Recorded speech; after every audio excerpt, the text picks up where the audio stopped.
Good afternoon, ladies and gentlemen. I'd like to welcome you to today's live stream right away from the Light Forum here in our headquarters in Dornbirn. I'm very pleased that we could catch your interest in today's keynote topic on circular economy design. And I'm very pleased, and I would like to welcome here our speaker of today, who is also a longtime friend, helping us with various designs, Harald Gründl, a designer from EOOS in Vienna. We have been cooperating on various projects already. The latest one was the super system Integral. But today Harald will show you in an inspiring talk how circular design plays and will play an important role for the industry beyond the lighting. And he will show this on our Vivo 2 Spotlight, what we have developed together in a very interesting way. Circular design, sustainability is playing and will play a more important role to the Zumtobel Group in the future, and therefore I'm very pleased that we can do it today in a kickoff here with Harald on the circular design. So now let me hand over to Harald. Harald, welcome and thank you for joining us today and coming all the way along from Vienna to Dornbirn. Thank you. Thank you, Alfred. I would like to introduce Peter Kovac, who will help me in the background for the circular cooking design show. And thank you very much, Harald. So we are starting with some basics in cooking within the circular economy. And so what we have prepared here is the basic principle, the two systems that we have to think of when we're talking about circularity in the future. So this is representing the natural system. This is representing the biological cycle. They put some soil into it. And you know, the nice thing with nature is it doesn't produce any waste. So we have the leaves coming from the tree in autumn, and in spring everything becomes alive again. Nature does not produce any waste. And I think this is a good metaphor if we start thinking how we can translate natural cycles into something which is represented here with this children toy. So how could we translate this into a technical cycle? And I show you how that could work metaphorically. So you take these building stones, you build a product, you use the product, and at the end of the life of this product, you take it apart and you start building a new product. So unfortunately, it's not the way we are doing things in industry today. So what we do is we destroy things, we think about recycling, and that's definitely not the best way to do things. So as a next cooking step, I think every good cooking experience could be inspired by a good cooking book. And we have, I think, one of the best cooking books for circular design is the book which have been done by William McDonough and Michael Braungart on Cradle to Cradle design. And what I want to show you here is that sustainability might not be something which is logic all the time. So this is a book which is not made out from trees, but it's made out of a technical material. And you can even read this book underwater. And I think that's a very good and inspiring thing to rethink how we do things and to not go on with the old logic. So this is really a recommendation, cradle to cradle, remaking the way we make things. So as a next cooking step, I give you a very simple example from an everyday product. That's this kind of plastic bottle here. And you might think, what's wrong with the bottle? This is the perfect product for a circular economy. Unfortunately, it's not, and I'm going to show you why. So we measure, so it's 30 gram of PET plastic. And the reality of this kind of circular system where this bottle comes from is that from 1,400 kilograms of bottles which have been collected, you create only 1,000 kilograms of new bottles. And unfortunately, another system error is that in Austria we are only collecting 70% of these bottles. So this causes, this bottle first cycle, and it means after one recycling, it's just half of the bottle left.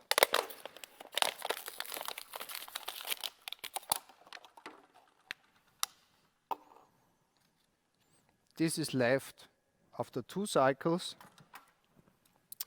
And then 3, 4. Can you imagine? This is left after 5 recycling rounds. Of course, you see clearly this is not circular economy. This is not the way we should go. We have to find new ways. So when I measure it, it's 2 grams, from 30 grams of valuable material, we just create 2 grams after 5 recycling cycles. So this is not really the way we want to go. And now I'm switching from this kind of everyday objects into something which we have to develop together with Zumtobel. And we come back again to the natural cycle. And here you see the soil, you see the leaves. And this is the new box that we are using in order to package the Vivo. So this is a cardboard box.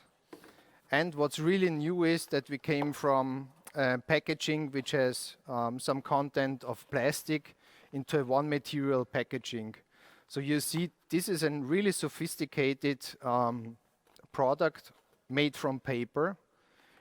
The first view it looks like this kind of plastic boxes that we know from the past, but it's pure, that's really pure paper, and this paper goes in this natural cycle and becomes earth or soil again.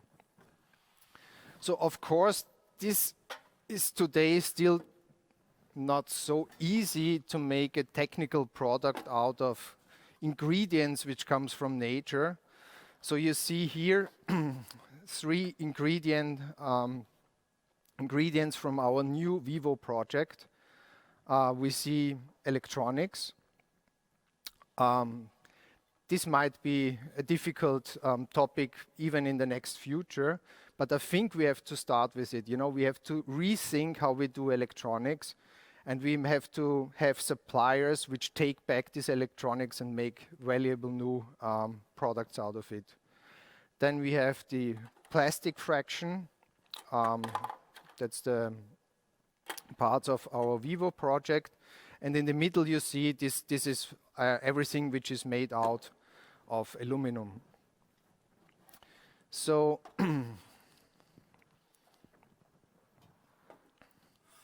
what we could see here is when we go back into today's recycling cycles, what happens, and we might have a short look into a very interesting video where you see what's really going on today if you give it back according to the rules and what happens in a recycling factory. So you see big piles of electronic waste and this kind of brutalist machines which puts everything on these conveyor belts. This is really dirty work. There's people working and just sorting out everything. Here is this huge facility.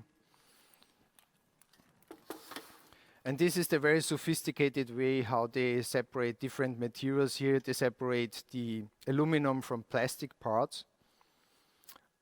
It's beautiful, it's inspiring, nice images, you know, it looks like confetti, it looks like a party, but you know, at the end of the day, it's really a system error.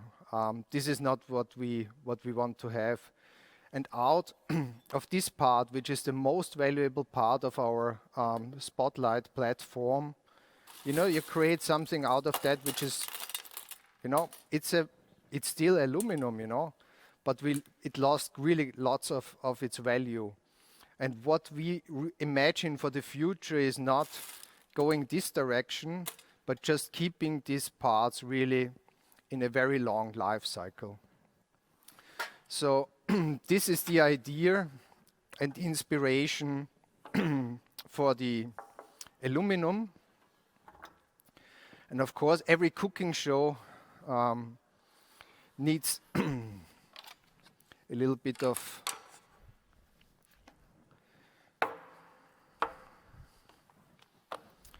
so what we have here is the raw material polycarbonate. That's a very high-tech plastic material where all the parts of the Vivo project are made out of. And ideally speaking, this doesn't end up in the recycling facility. This is stupid because you mix it with other plastics. What comes out is something which you only can make heat out of it, but not new materials. So what we try here, what we could really imagine is that at the end of the day, we are not putting everything into a recycling factory, but we start cooking with it. So it starts melting. Oops. And the nice thing with this kind of plastic material is we can repurpose it easily, and we put it now back into a tool.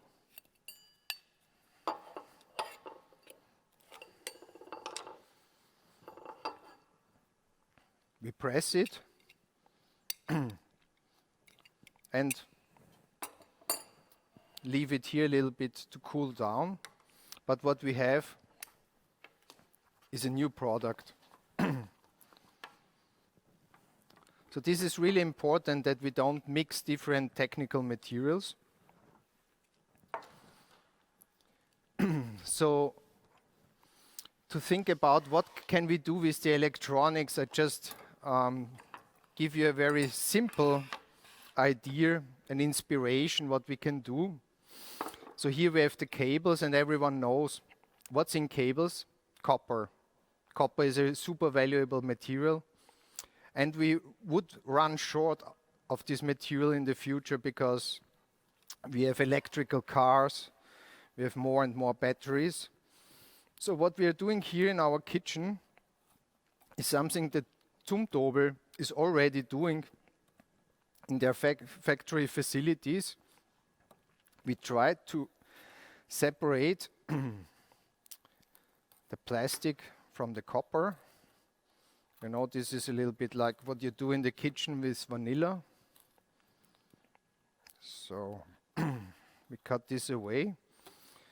Zumtobel, they build a machine, and what they can do is they just take this, put it in this kind of machine, and what comes out is just pure copper.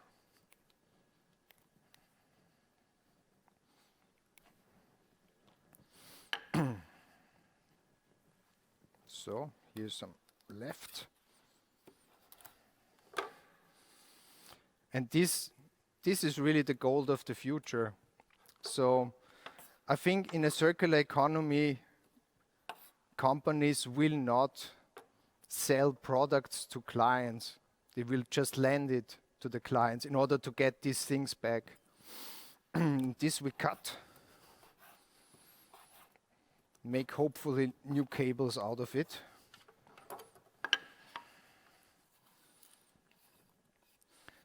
So this was the simple part of the electronic challenge. So we come to the Vivo now. You see, this is the beautiful new product that we did. And how do we envision circularity for Vivo 2? So there were quite some ideas that we developed together. And circularity means thinking through different cycles for a product. So one very simple cycle is just to, with a simple, quite simply you can change the reflector. This you can do on site. You can just go up the ladder and change it. One weakness point of products, especially these, is the hinge. You know, after a time, the hinge starts getting weak. So what did we do against it in order to really have a long life cycle? We used this little part here. This is the hinge of a computer, of a laptop. And you know, these hinges are done in a way so that you can open and close it thousands of times. So this will never be the weak point of a Zumtobel spotlight in the future. The lifetime is expected to be around 50,000 hours. This could be a lot or could be not a lot, depending on the purpose. So what could we do in order to improve the lifetime? So we just easily open it. So after 50,000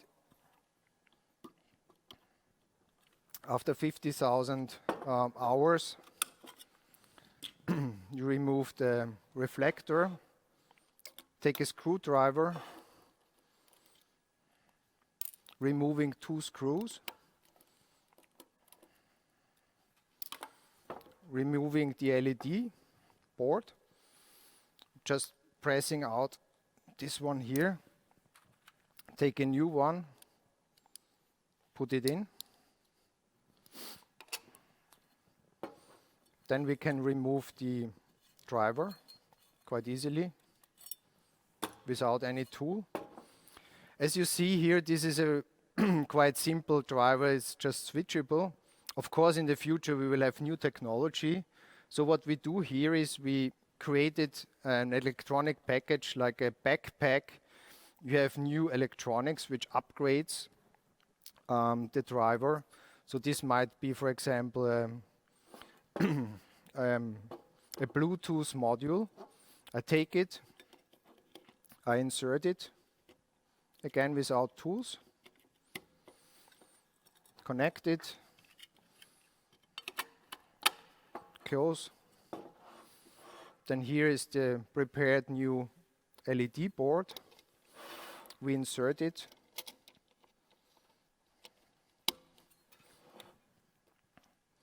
Hopefully we don't get rid of the 2 screws.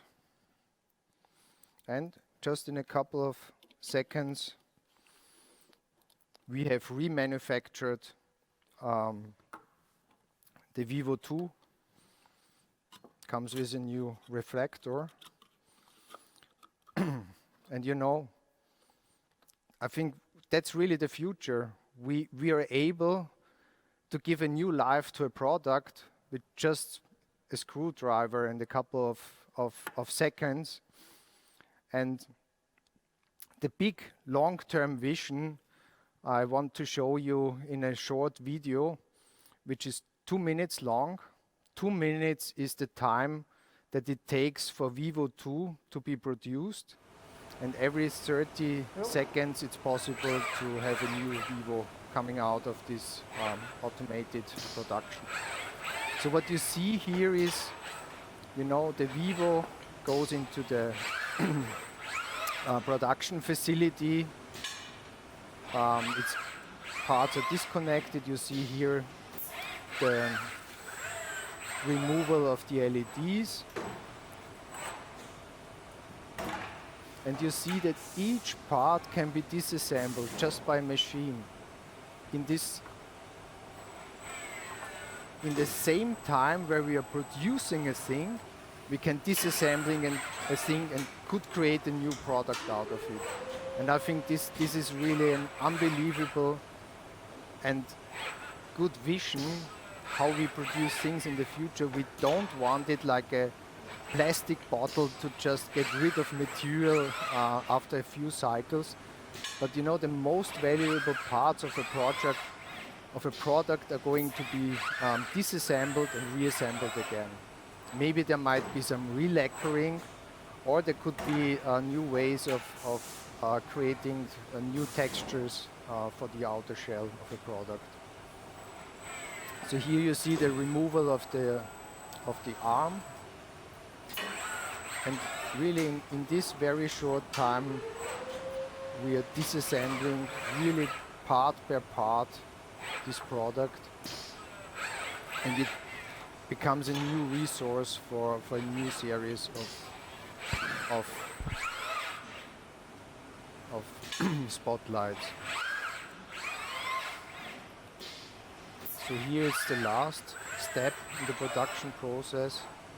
The robotic arms is moving the outer shell, the most valuable part of our spotlight. And what you see here really is, what I have in my hand is the ingredient of a new product. So circular design, cooking, means not doing things which ends up at waste, but doing things which ends up as new ingredients for products. So I would now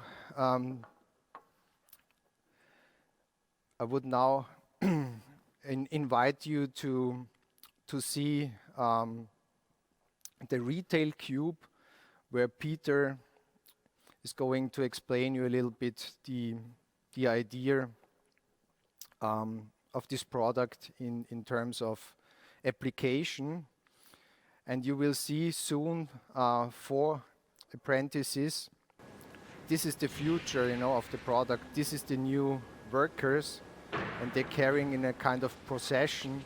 They're carrying 4 new products.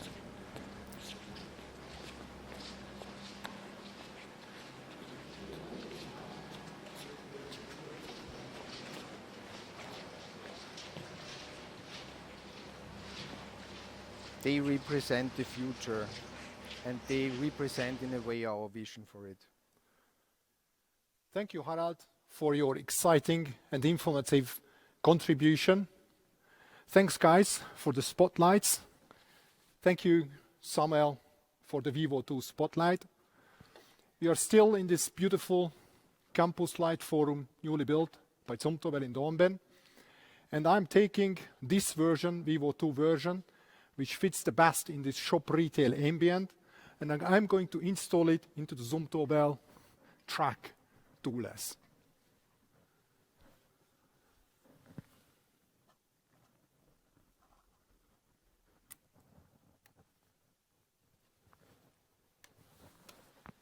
and let there be light.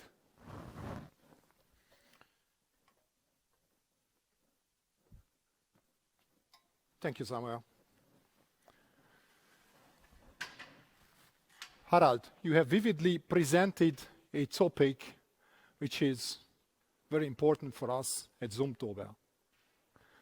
You could even say that is an affair of the heart. Sustainability at Zumtobel for us is an absolute must at all levels. And the circular design approach has impressed us from the beginning and convinced us completely, so that we have decided to design the new Vivo 2 Spotlight family according to the circular design principles. Our customers have also several advantages through the approach of the circular design. First of all, they can contribute to their sustainability measures and thus reduce their ecological footprint. On the other hand, they can receive their individualized Vivo 2 luminaire more quickly thanks to the shortened production and delivery times. And last but not least, as Harald Gründl presented, several of the parts can be exchanged on the product, allowing the Spotlight to be completely modified or updated without the need to exchange the entire Spotlight. Ladies and gentlemen, we have designed the Vivo 2 platform primarily for retail. Why and what it means for the retail application? First of all, our aim is that we solve the key problems of the retailers, of the architects, and the planners. What does it mean?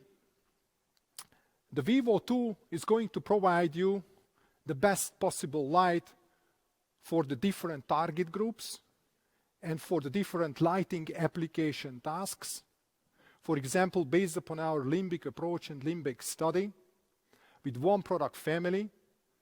On the other hand, the Vivo 2 is capable to illuminate individually the different application zones in a store, in a shop, in an entire room.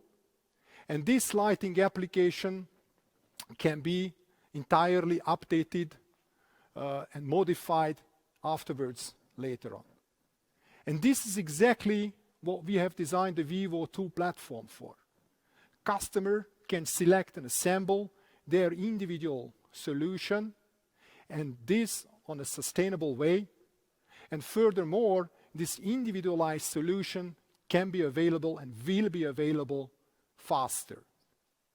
Also, supermarkets require this kind of flexibility.